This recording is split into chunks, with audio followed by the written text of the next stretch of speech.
Weebs and Normies, welcome to the Anime Club. I'm Graham. And I'm George. All right, George, I have been waiting for this freaking episode all week, thinking about what the hell is going on with this freaking girl and her creepy little freaking episode, whatever the frick is happening. Yeah. Finally. Yep.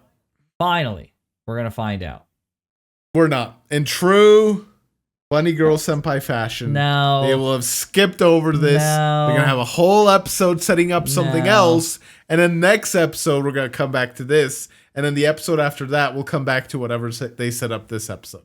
That's how it's going to go. I don't think so. I think it was two things. One, it was too wild of a thing to just skirt under the rug.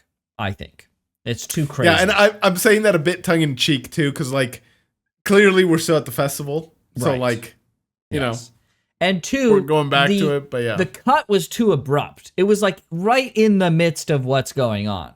Right, it seems a little too abrupt to just cut there and not come back to that. So there have been times where they have kind of swept some things under the rug.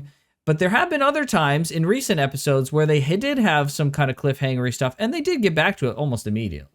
So there's that. Yeah. Right? I think we're still in the same day, if I'm speaking honestly here. I think we're still in the same day.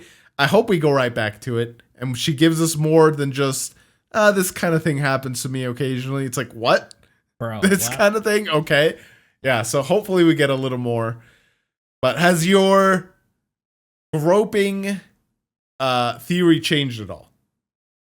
No. While I was editing and kind of looking at it, my opinion of it was basically just like the same. I was just like, no, it looks mostly like some I was weird kind of creature or something. Yeah, some kind of weird thing like that. So yeah. Okay. Well, I say we just go right into it. I'm excited to find out. Let's do that. Let's do that indeed. Yeah, let's do it. でも結局本人は空っぽでそれをごまかすために自慢話をして名刺とか配る人 She doesn't strike me as that kind of person though. Right, exactly. She's just fucking nice. But she's sacrificing herself, that's the problem.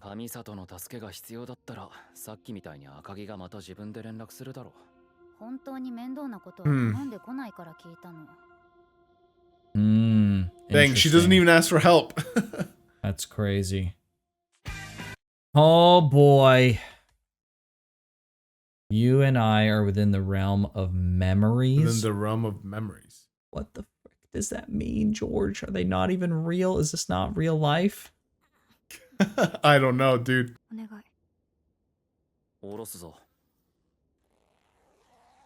Oh. Is this kind of like the scratch he had? Ghost. Poltergeist. Bro, you called it.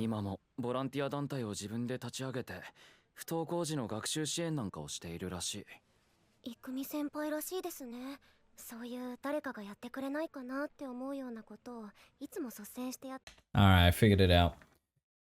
So, her puberty syndrome comes from the regret of not helping Sakuta. And so, because of that, she has these things that happen to her. And in order for her to suppress her grief, she helps out others, which temporarily alleviates the symptoms and her own personal grief. But it's not enough. If she forgets about Sakuta, then she'll forget about the fact she didn't help him and the grief will be gone along with it, which is why she wants to forget.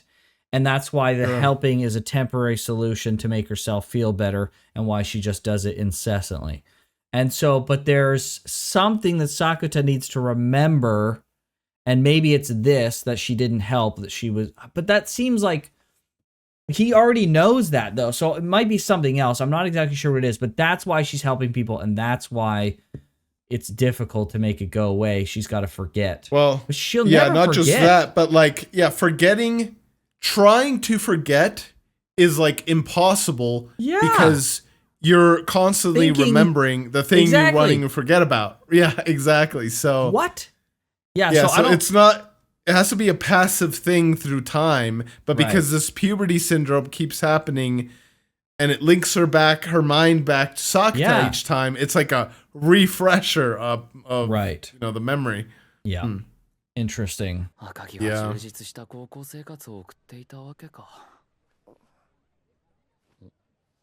Not doing it for fulfillment. She's doing it to run away. Oh. Oh, you did not just cut. Come my on, gosh. bro. ただ彼女の話に嘘がないなら一つだけ言えることはあるかな。さすが双葉。らしくないね。気づいてないんだ。何が Related to you, bro. He was in love. Oh, frick. 赤城とは何にもなかったんだぞ。世の中にはチョココロネ一つでコロッといく女子もいるらしいよ。双葉が言うと説得力あるな。True, that was her. What is that? Right. Do you remember when she was saying why she was in love with Kunimi? It was because Kunimi gave her that little chocolate bread back in high school. Oh, okay. Or maybe it was in junior high school, and it was just that. That was enough, and she was just head over heels from him since then. Yeah. Okay. So that's why she's saying, like, hey, man, some people just fall in love from a freaking chocolate bread, okay? Yeah. Yeah. Okay. Dang, congratulations. Aw. What? Whoa. Bro, Sakuta, what the frick? Oh, okay. Oh, Did it's she come the to see counselor. That's cool. Oh, that's amazing. Look at this. ただ最近少し様子がおかしいって赤城の友達に言われたんですよ。赤城が何かに悩むとしたらどんなことだと思います？一番ありそうなのは誰かに。Oh boy, bro. Reinforcing it. 他にありませんか？ That's why she was always coming out of an older boy's house. She was maybe trying to forget Sakuta with some other guy, right? Wait, replacing him. What the frick? Isn't this just a retread of what happened with frickin' Koga? Kind of. The effect of it is different. But yeah, I guess she really likes him, right? So maybe. Yeah.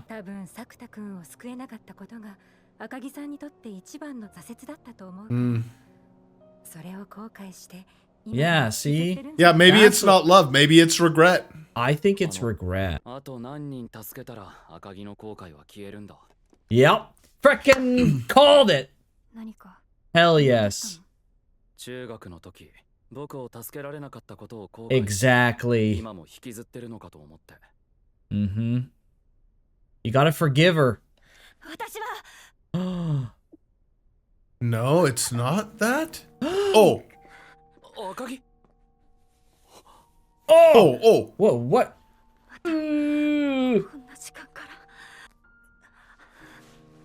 Whoa. Beware of him. You okay over there? Everything is going well. Sorry about the sprain. This is the thing writing? It's writing to her? I guess. Sorry about the sprain. Like, she sprained her arm recently. Yeah. So did it attack? Well, not attack, but did it affect her while she was helping that guy? Remember in the stairs? I don't know. How did he think to look at her arm? But all right. Maybe he was looking for scratches. Maybe. Ooh, oh. Running away now. What? This is the guy she was dating? I guess so. Oh boy, talk to him, Sakuta. We're about to get some lore dumps. Yeah. Oh, he knows him. He knows him. What? Stop with the cuts. Oh, okay. Yeah, I know. I was like, I get pissed, dude. Is this? She's back. Oh, frick. 私はプレゼントを配っただけ。みんなが欲しがったプレゼントを。サンタクロースってポルターガイストも扱ってるんですね。Yeah, what the frick? 彼女の思春期症候群はそんなんじゃないよ。What? Yume見るも。Bro, this chick. She's being so dodgy, dude. Yeah. 私が見せたわけじゃない。みんなが勝手に見てるだけ。電話番号を教えてください。君は大学で何の勉強してるの ?3、2、1、0。はい、終わり。もう一度お願いします。No! チャンスは1回だけ。No way! Get in my way. お待たせ。She's gone. 補習お疲れ様。Yeah, she's gone. サクタ誰かと話してなかった She saw her? 霧島東子さんと。No. And she's gone, yep. いたの舞さん、うち来るの？春に一度お伺いしたきりだし。 True. 行くわよ。 Oh, my so sweet. Let's go. お母さんの味付け教えてください。 Oh, dang. なんだかサクタにお嫁さん。 Yeah, dude. That's like what? Yeah, dang. 僕は全然覚えてなかったから、どんなやつだったかなって。 Don't remember at all. ならちょうどよかったかもしれないな。What? Your book? Your book? だから高校では今度こそ人の力になれる大人になりたいと思います。 Dang, it really affected や her. っぱり赤城は後悔してたんだ。 Yeah. 僕を救えなかったことを。いつか優しさにたどり着きたいって書いてあったから。そんなのどこにも書いてない。私はね、 Whoa, let's go back. What did he We'll write? look at it in a second. Okay, In a second. alright. 優しくなるためにあるんだと思っています。 Oh boy. あれは翔子さんから聞いた言葉だ。この時の僕はまだ翔子さんと出会ったことをはっきり思い出してなかった。だから書けるわけない。 Holy frick, Oh, what? dang. あいつ Shoko wrote it? Oh, what is happening at the end here? What the Okay, frick okay, every time? yes. Middle school life had fun times and tough times, but I believe they are all catalysts for us to grow up. From here on, new encounters await, and I'm sure everyone's futures have wonderful events as we each walk our own path. I'd like to look forward to seeing them again. Yeah, Okay. he wouldn't have wrote that. That's not a Sakuta thing to write. What's the next thing though? Did he not write I'd like to reach kindness? Meant I life will is live meant for on, us to cherish the. I will live on, cherish the phrases. Thank you, you did your best, and I love you. Someday I want to become a kind person. Life is meant for. Those words I heard from Shoko. Back then, I had not clearly remembered the fact that I had met Shoko yet. Right. So he's saying in the past, when he was in elementary school, he didn't remember that he had known Shoko from the future. Because the time Yeah. got He meets reset. Shoko after this. He meets Shoko after this. Right? He meets Shoko after this, but like technically in another timeline, he had already met her. Because the timelines got reset. So like in theory, like I don't know how now that I'm thinking about it, I don't know how far back the timeline got reset. Just to the time that Shoko was born, maybe. Like did all of history redo itself except for this one point with Shoko? Is that what happened? Like where exactly was the reset? Oh. I feel like it's everything, no? The entire history of the universe? Yeah, well, because like the whole reason like Shoko's like alive still and everything is because Mai made that movie that inspired people to right start donating organs. And that's why she's still alive. Right. And so yeah, when did Mai... So there came a point in recent Sakuta life where he remembered Shoko. He saw her at the beach, and it all came back to him. But that was after the movie. Yes, you're that was right. After you're right. all the things, he like remembered her. So in elementary school, he didn't remember that he knew her yet. So he couldn't have wrote the things that he wrote here. That was what Shoko really said. Yeah. Right? So there's no way I can write that. Yep, I'm following. Perhaps he, and then it's gone. So perhaps Shoko implanted those things into his mind?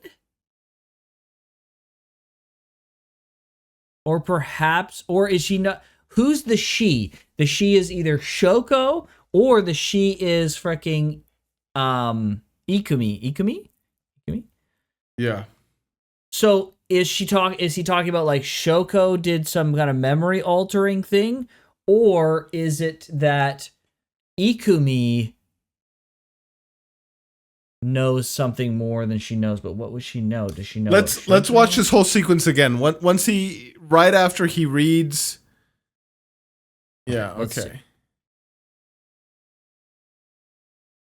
So she regretted that he couldn't save him. And then we have memories of middle school life from Sakuta. And then the parts that you can read. Do you remember what you wrote in your graduation essay in middle school? You wrote, "Someday I'd like to reach kindness." Okay. Which is not what's written here at all. Which is not what's written here. School life had fun times and tough times, but I believe they are all catalysts for us to grow up. From here on, new encounters await, and I'm sure everyone's futures have wonderful events. We each walk like to see them again. I didn't write anything of the source in here at all. So he's reading what he actually potentially wrote, and he's like, I didn't read that. I didn't write that at all, Ikumi. And then he says, life is meant for us to become kinder. So live on, church. The only close thing to someday I want to reach kindness is someday I want to become a kind person. A kind person. And I think that's what Ikumi is referencing is this. What Shoko wrote. Because he's like, where have I heard that before? Something like that. And then he's like, well, Shoko wrote that. But then, like, the question is like, well, wait a second. How would Ikumi know what Shoko wrote? Yeah. And why does she attribute that writing to Sakuta in his yearbook? Is she from the other timeline? No, because he wrote this, right? No, Shoko wrote this. Did she not? Well, when it in the other page it says memories of Sakuta, right? I guess everybody wrote. This is kind of cool, actually. I didn't know like schools in Japan did this, where everyone wrote a end of the year essay. But like, go back where it shows the other page, and it says that it's like apparently him. Back a little bit more. Where does it say? Yeah, here. Here. Memories of middle school life, class 1 Sakuta. Sagawa. Yeah. Well, this is what Sakuta wrote. Yeah, this is the essay, right? Whether Shoko wrote the essay and somehow it got taken into the yearbook as Sakuta's essay, whether Sakuta wrote it, right? From Akami's... I think Sakuta wrote this, right? Okay, he didn't remember what he wrote. Yes. It seems like a weird thing for him to write, but like, okay. The part about everything is a catalyst for us to grow up, maybe it does sound like a lot Sakuta. So, but he's reading what he wrote now, and he's like, I didn't write anything about being kind, and there was no kindness in here. And then he thinks about what Shoko said about I want to become for us to become kind. Right, and that I want to become a kind person. He thinks to Shoko's the one who said something like that. Those were the words that I heard from Shoko. Back then, I had not clearly remembered the fact that I had met Shoko yet. So so he couldn't have even used those memories to write that stuff down in this book because he hadn't even remembered her yet, is what I'm understanding.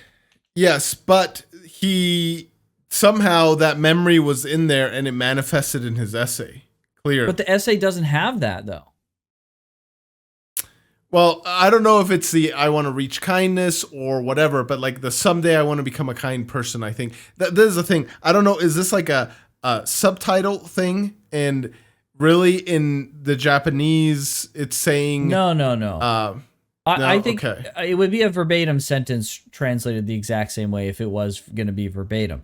No, I think the problem is that she says you wrote about kindness, but he can't tell her that that's not true because he doesn't remember what he wrote. But he now is seeing what he wrote, and he's going, I didn't write about kindness at all. Well, what's that last sentence? Someday I want to become a kinder person. You think he didn't write that? That's Shoko's. This is what Shoko wrote, remember? Right? He's looking at what he wrote. He's like, I didn't write that at all. But then, do you remember? This is what Shoko wrote. All right, this is Shoko here. Oh. I'm sorry. I thought this was the continuation of his essay, but this is another... This isn't the yearbook. Do you remember when Shoko was writing what she wants to be like in the future? Remember that she had like an assignment in the hospital? Yes. And she was writing down and she was struggling with it because she was like, well, I don't have a future, blah, blah, blah. But now she can write confidently, I want to become a kind person or whatever, right? Like that was the whole thing. Yes, and this is it right here. This is it. For some reason, I thought this was a continuation. This is why I was so confused. This is a continuation of his essay, but no, you're right. I see the difference now in the... I was so worried about the text, I didn't pay as close attention to like the background and stuff. Okay. Scene, yeah. Yes. You're right. You're right. So this was he her... didn't... Right, it was because it goes from his and then it goes to the flashback of her. It's all fuzzy. Yep. And then it's him holding her message, and he's like, "This is the only time I remember hearing about. Like, these were her words. I want to become a kind person. I hope I reach kindness." Yeah. Right. So then he says, "Those were the words that I heard from Shoko." Back then, I had not clearly remembered the fact that I had met her yet. Right, because it was still back then for him. There's no way I could write that, and he didn't. Perhaps she, and then it's like, who is the she? Wait, how did Shoko get to write that? Didn't she write that because she got this somehow from something he said to her? Wasn't like a weird like time conundrum loop? And she initially ended up writing, not initially, but she ended up writing this because it was something that he said to her because it was something that he heard from Shoko. And it was like I vaguely chicken or the like egg that. kind of weirdness, we were like, right? You didn't know? What? Yeah, I think I vaguely remember something like that. You might be right. Oh man, my brain is struggling. Dang it, dude. Dang it. Why can't I remember? It's okay. So hold my on. guess is Ikumi is from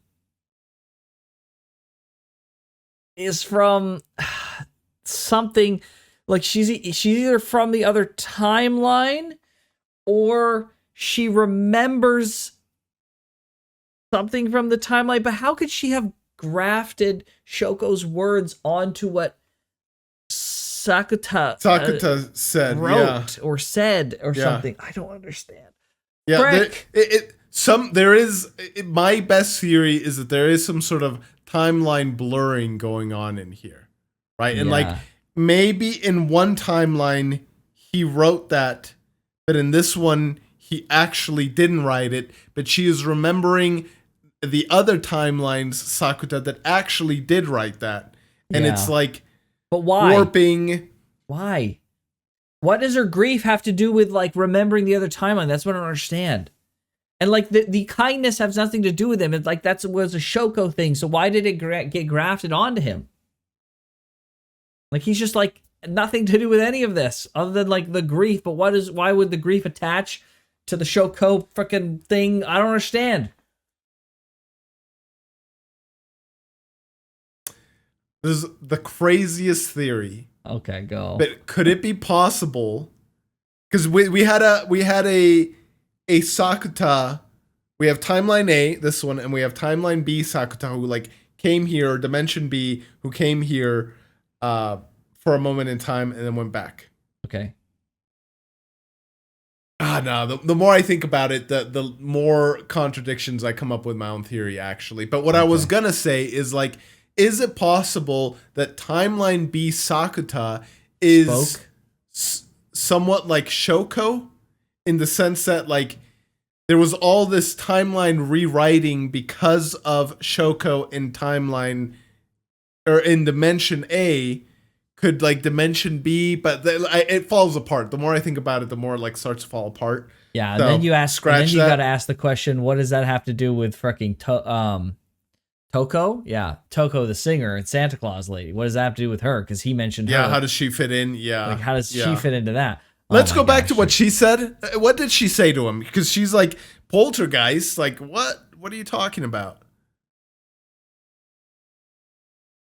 She's such a She holds the cell phone up. Yeah, dude. They're having those dreams of their own accord. Her puberty syndrome is nothing like that. He says, "What did you do to Akagi? I merely handed out presents. Presents that they all wished for." So she thinks he's talking about the dreaming stuff. So she's not keeping track of the dreaming stuff. He goes, "What did you do?" And she's like, "Oh, she dreamed for it." And he's like, "So you're giving out poltergeists?" And she's like, "What? What does that have to do with anything?" Yeah, she seems kind of confused. Like, what's that? Her puberty syndrome is nothing like that. Dreaming also you're doing? Everyone gets worried about their futures, don't they? That's why you show them their futures and their dreams. It's not like I showed them myself. They're having those dreams of their own accord. So yeah, so they're manifesting their future. They're manifesting their own futures, right? They're not being shown the future, and she's not showing them the future. They're creating their own futures. Yes. Yeah. One more thing. Bad time to have a nightmare. Yeah, right? Seriously. So then she's like, "Oh, you're good at stats and numbers. There you go." What a freaking pill, bro. Okay, that's it. And then she's gone. Yeah, I can't glean. Do you think she's unaware, or she's telling the truth that it isn't a poltergeist? I don't know. She says, "What's that?" He's like, "You're handing out poltergeists." And she's like, "What's that?" It has nothing to do with her puberty syndrome. How can that be? We just saw some crazy stuff happen to her. How can that be nothing to do with her puberty syndrome? Yeah, I don't know. Is that writing maybe not a poltergeist writing to her, and it's like... But we know there's a poltergeist period, so it's definitely related to the poltergeist. I mean, up when Fubuta said there was, I was convinced. But now that Santa Claus girl's like, what the frick's that? That's not how her puberty syndrome works at all. Now I'm doubting myself. Because, like, one thing it would be to say, what's that? Yeah. It's like, okay, maybe she's just unaware. But what she specifically says, her puberty syndrome is nothing like that. So it's like, okay. If it's not a poltergeist, then what? Like, she seems to know. Yeah. Right? Yeah. So Ikumi's interpretation of the poltergeist is not correct. Potentially. Ikumi is who again? That's the girl that this is all happening to. Oh, okay. Yeah. Yes. Yeah. So she's saying it's a poltergeist. But Santa is saying that it's not. It's not. It's nothing like that. And it would make sense, right? You're like, bro, I'm freaking possessed. Like, I get this writing, I get these scratches. It's freaking weird. It's easy to think you're being cursed, right? Or possessed or something. But maybe it's something else. It's... What can we go back real quick to the messages on her arm? I don't think we're going to get much from it, but... Yeah. Again, from so early in the day. Or later? Beware of him. You okay over there? Everything is going well. Sorry about the sprain. Who? That's the... All of these are like nonsense almost. But then the last one's like, what the hell is this about? Sorry about the sprain, yeah. Like, what? What do you mean sorry about the sprain? So, like, you gave her the sprain? Like, what's happening? Oh, it's so frustrating. Oh, man. I'm at a loss here. I'm at a loss. I'm freaking losing it, dude. Why is it apologizing about the sprain? Be wary of him? Is he talking about Sakuta? Are you okay over there? everything is going well. About the sprain. Who would be apologizing to her? The guy that she saved? Oh. Potentially. Yeah, is it possible that these are through 4 messages from 4 different individuals? Yeah, like the people she saved. Yeah. And they're nothing to do with each other. And we're, at least me, we're putting them all together as being from the same thing. But it's actually just 4 different sources. I don't know. It could be. It could be. Like, they're all disconnected sentences on her arm here. Like, the top one is the Kyotsukete. So the top one is Kyotsukete, like be wary of him. And then the line down there says Sochi Daijobu, which is like Sochi is like over there. So are you okay over there? And then at the bottom, along the bottom of her arm is as Nenji. I'm not sure what that frickin' thing is, but it says Gomen, and then it says like it looks like yesterday or tomorrow, maybe. I think it's tomorrow. So like something about tomorrow, something, sorry. Are you able to tell if these are different handwritings? Like if this was in English. No, it's all like it's generally the same. Same? Okay. Yeah, it looks pretty much the same style of writing for each of them. So maybe it is from the same individual or the same source, rather. Yeah. I don't know, but they're all disconnected. They're all distinctly disconnected statements, at the very least, it seems. I don't know. Yeah. I feel like this episode has just thrown so much freaking breadcrumbs that are just like pieces to the puzzle all over the place, but none of them are but they're all disconnected. Connected. Yeah, exactly. So yeah, confusing. But let's establish what we know though. So she is misremembering his high school or his middle school essay.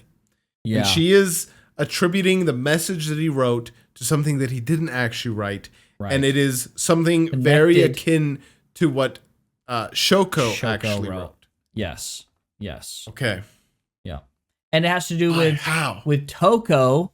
This all has to do with Toko, which has to do with the other Sakuta as well, in a sense. So, like, all of these things, all of these puzzle pieces are at vastly different corners of the freaking puzzle, but somehow there's pieces in the middle, they're going to connect them. Like some bizarre freaking thing, but we can't understand. So weird. Yeah. It's very weird. I'm a total freaking loss. Like, the only thing I freaking possibly figured out was the grief, but then it seems like the grief is only one portion of this whole freaking thing. I thought I figured it all out. When she went like Sakuta, you before she got the like poltergeist, non-poltergeist thing happened to her. Like it seemed, like how you couldn't save me in a dragon. Right here, do you think she was gonna say I'm sorry?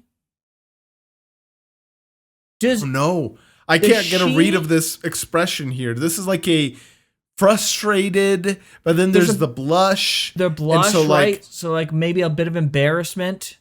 Yeah, like some embarrassment. Hard to say. That I interpreted this as like a potential I'm sorry. Does she need to tell him that she's sorry for not saving him?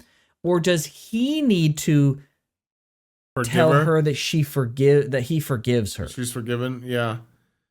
No, I don't know. I don't understand how forgetting would clear it. It would clear the grief. And maybe she's wrong. Maybe that's one way, but another way is just to like legitimately heal. Like literally just talk it out, be like, I'm so sorry, that day's been like haunting me forever. And then you can just be like, listen, it's what I needed. My life turned out the better because of it, etc., etc., etc. And then you come out the other side, in honestly a much more healthy way than just like outright forgetting. Yeah. Right? Or is it not that he needs to forgive her or that she needs to apologize to him? Maybe she needs to forgive herself. Because that's where the grief stems, Yeah. right? Is forgiving. Yeah. Even if he was to say sorry, she needs to accept that, you know, she needs to move on. Forgive herself. She needs to forgive herself and move on. Even though those are all much healthier methods of dealing with it than just straight up amnesia, which is why than forgetting. And usually that's how it goes with the puberty syndrome. So that's why I'm thinking like this is the way of it, right? Yeah. Crazy.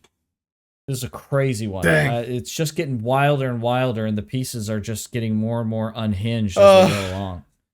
But at least we have one constant in life, and that's my being absolute sweetheart and the soon-to-be bride of Sakuta. Dude, yes, yeah. I was going to say something different, though, which is like, it's stuff like this where you start to feel the one episode. Yeah. Oh, 100%. It really sucks. 100%. Can you imagine? This is our 6th week of watching this show when it could have been our 3rd week of watching this. Like, we'd be done. This would have been the finale. We'd be done. The amount of time that we spent, we'd be done already. I just turned to freaking dust thinking about that. Oh my gosh, dude, what the frick? Well, let's get to comments then. I wish I could edge out some more, squeeze some more info from what we have. I get you. All right, let's do it. All right, I got a comment here from a Patreoner.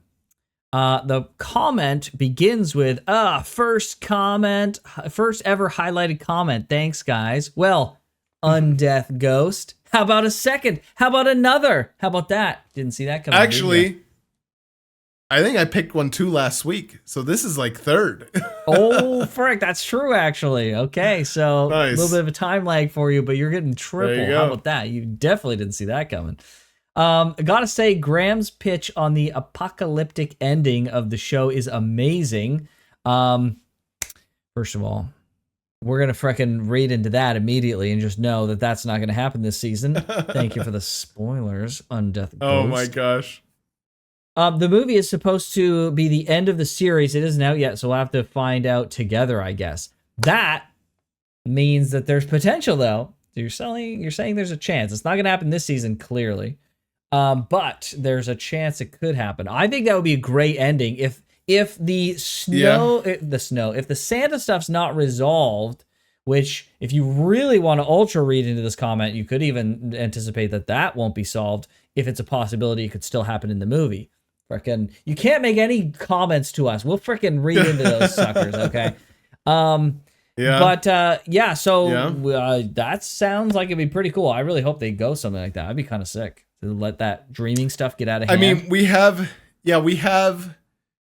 timeline, time travel, dimension shenanigans, time travel, rewriting of timelines, apocalypse.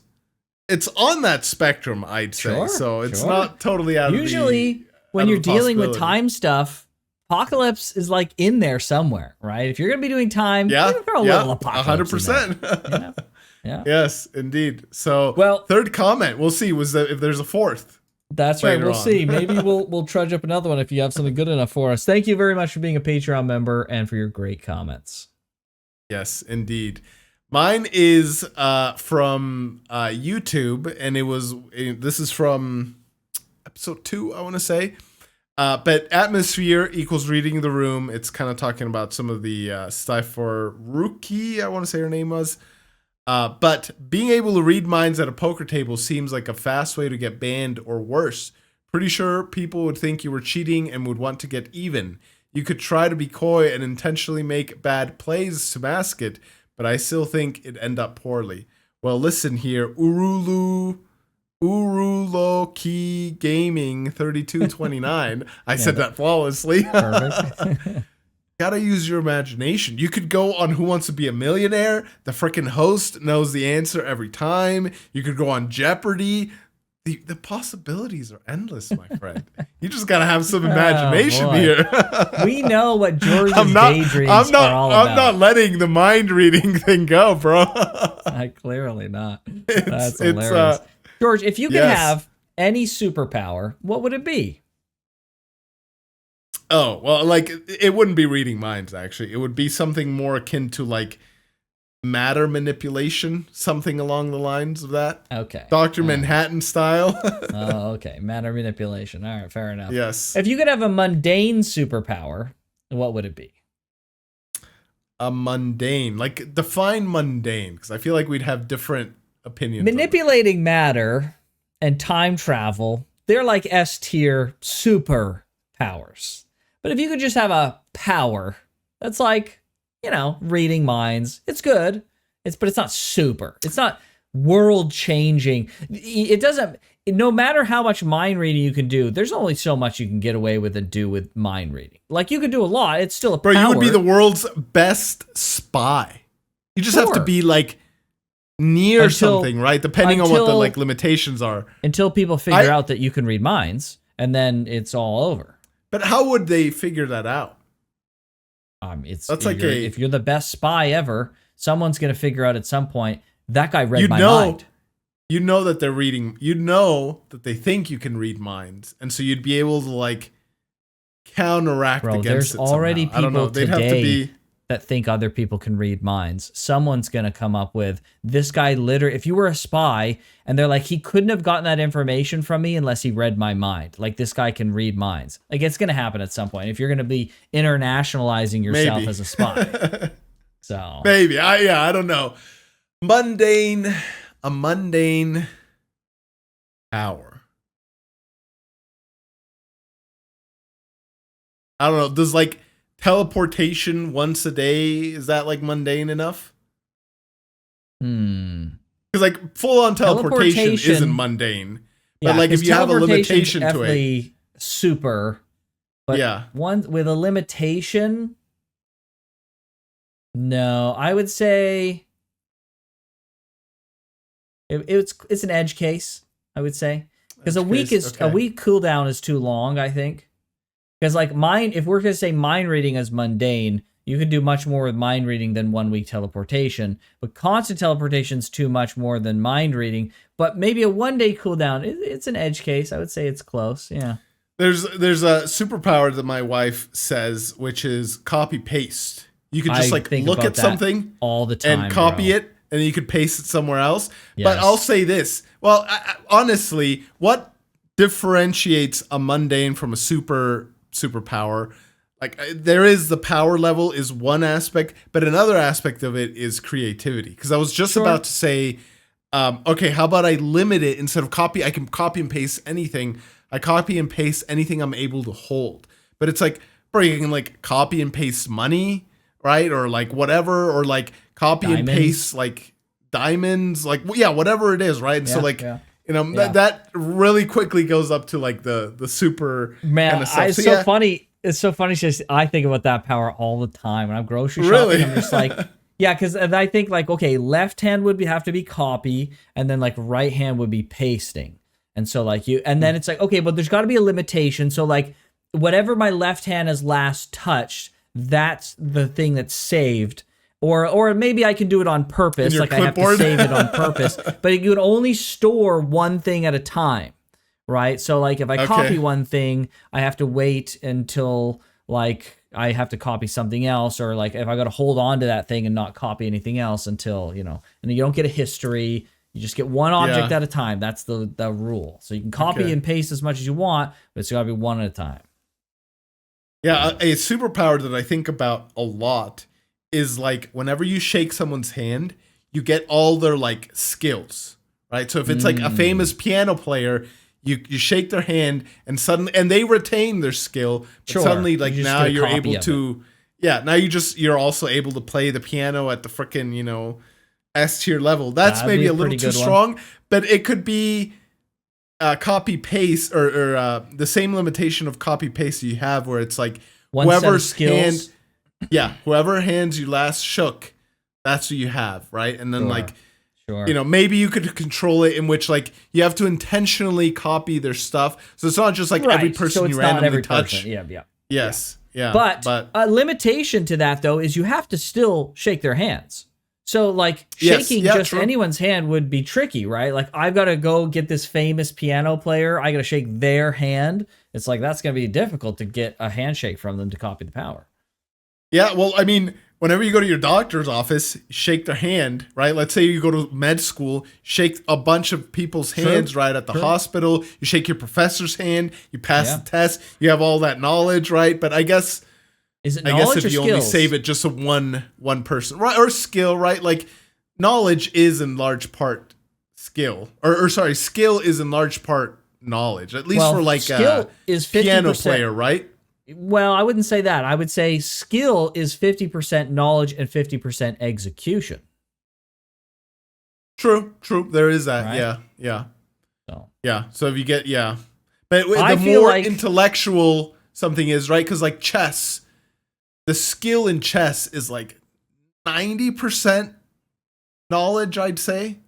Like, where's the execution? Because all you're doing is like moving pieces, no? The execution is forming a plan. Right? When you're like the execution, like you executed well today. You were able to come up with plans on the fly. It's applying the knowledge, right? To creating a plan.